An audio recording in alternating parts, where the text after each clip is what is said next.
Ignatian Contemplation.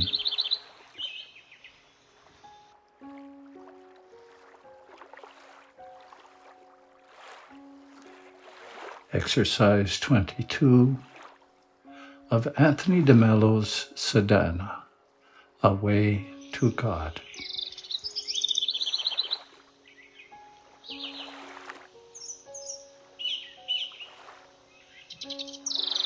This is a form of fantasy prayer recommended by St. Ignatius of Loyola in his spiritual exercises and frequently used by many of the saints.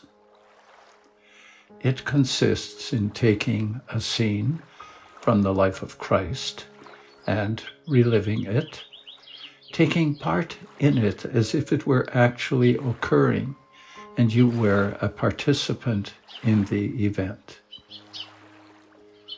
The best way of explaining to you how this is done is to have you do it.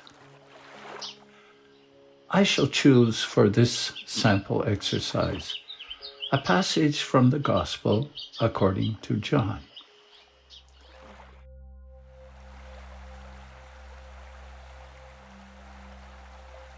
After this, there was a Jewish religious feast, and Jesus went to Jerusalem. There is in Jerusalem, by the sheep gate, a pool with 5 porches. In the Hebrew language, it is called Bethesda. A large crowd of sick people were lying on the porches, the blind, the lame, and the paralyzed. They were waiting for the water to move, for every now and then an angel of the Lord went down into the pool and stirred up the water. The first sick person to go down into the pool after the water was stirred up was made well from whatever disease they had.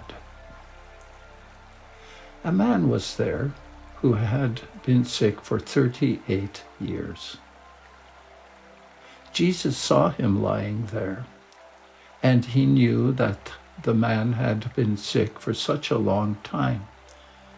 So he said to him, "Do you want to get well?"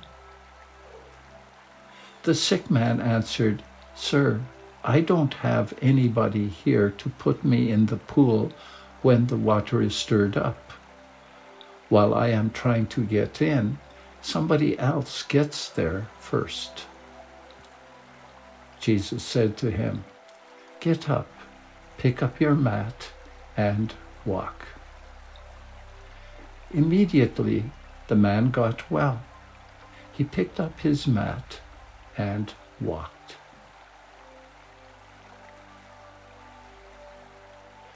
Quiet yourself for a while now, as a preparation for the contemplation through doing one of the awareness exercises.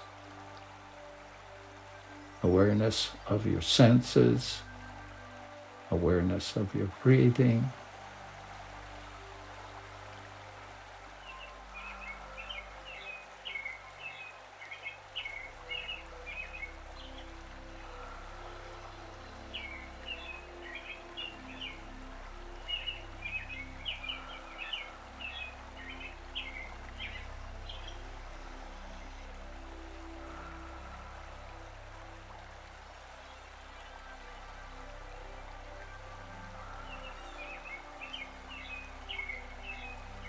Now imagine the pool called Bethesda.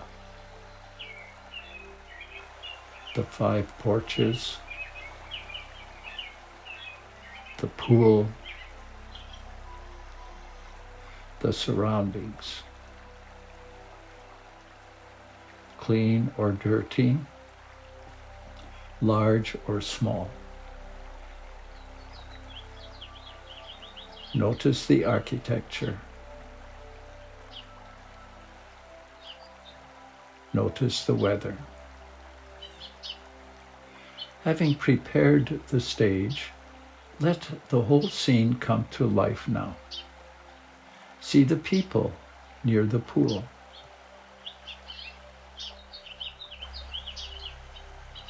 How many people are there? What sort of people? How are they dressed? What are they doing? What kind of illnesses are they suffering from?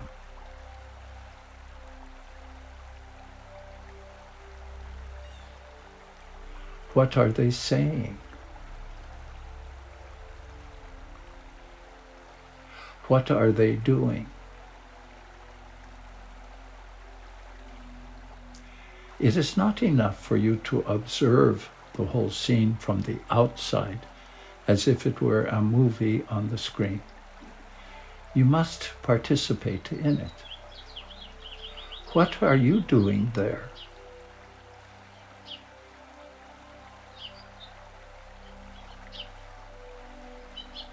Why have you come to this place? What are your feelings as you survey the scene and watch these people?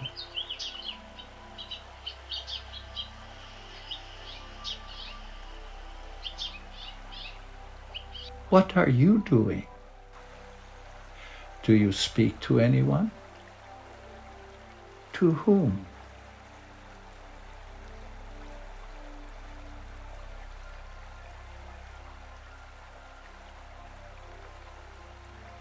Now, notice the sick man whom the gospel passage speaks about. Where in the crowd is he?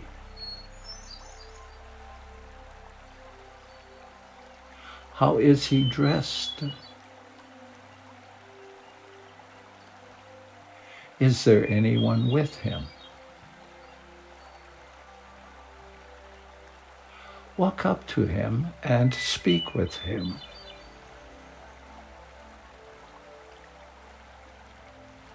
What do you say to him, or what do you ask him?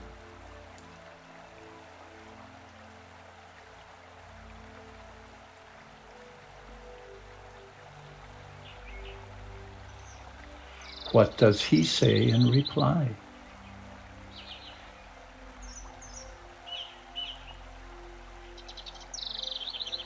Spend some time getting as many details of his life and his person as possible.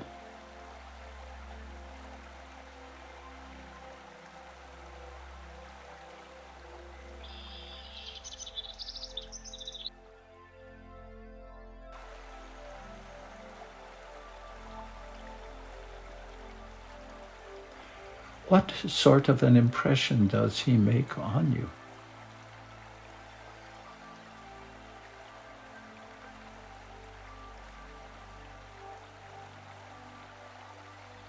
What are your feelings while you converse with him?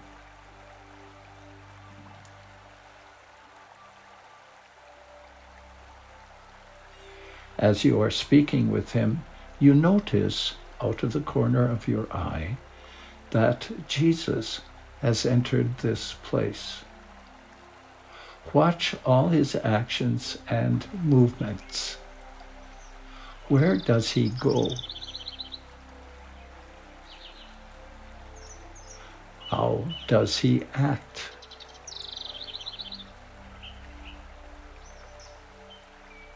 What do you think he is feeling?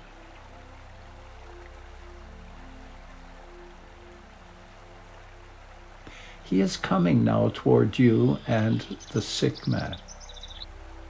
What are you feeling now?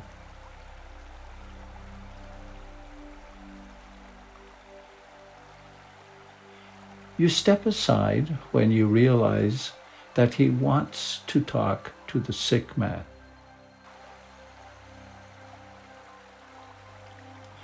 What is Jesus saying to the man?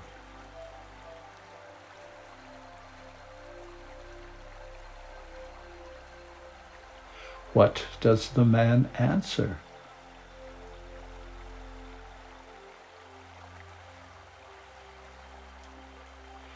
Listen to the whole dialogue.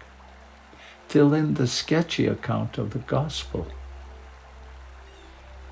Dwell especially on Jesus' question, do you want to get well?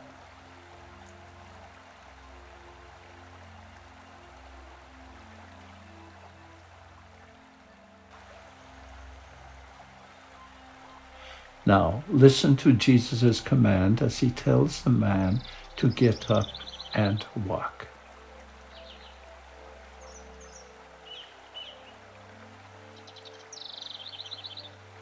The first reaction of the man, his attempt to get up, the miracle. Notice the reactions of the man.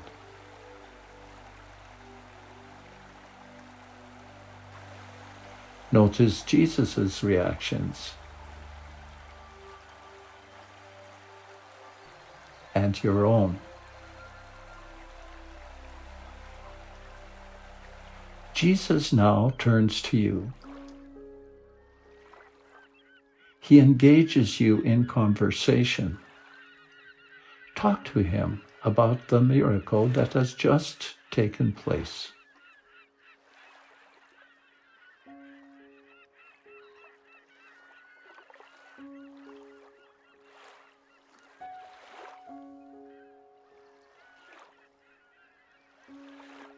Is there any sickness that you are suffering from?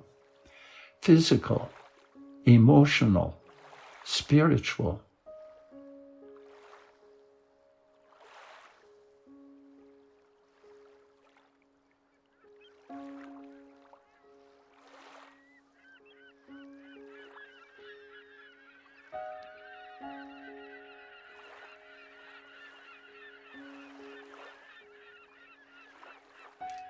Speak to Jesus about it.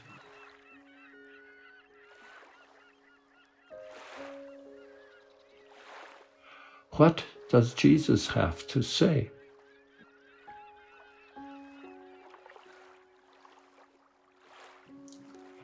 Listen to his words to you. Do you want to get well?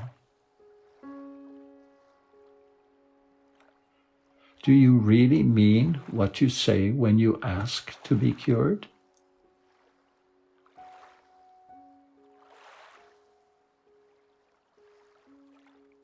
Are you ready to take all the consequences of a cure?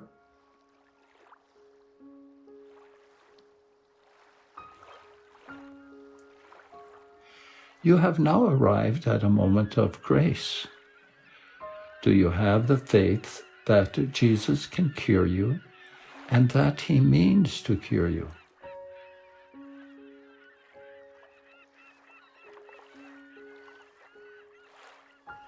Do you have the trust that this will happen as a result of the faith of the whole group here?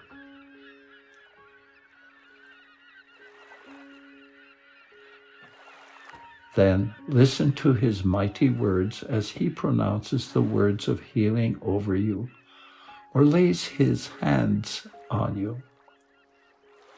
What are you feeling? Are you certain that those words you have heard are going to have an effect on you? In fact, have already had their effect on you, even though you may perceive nothing tangible at the moment?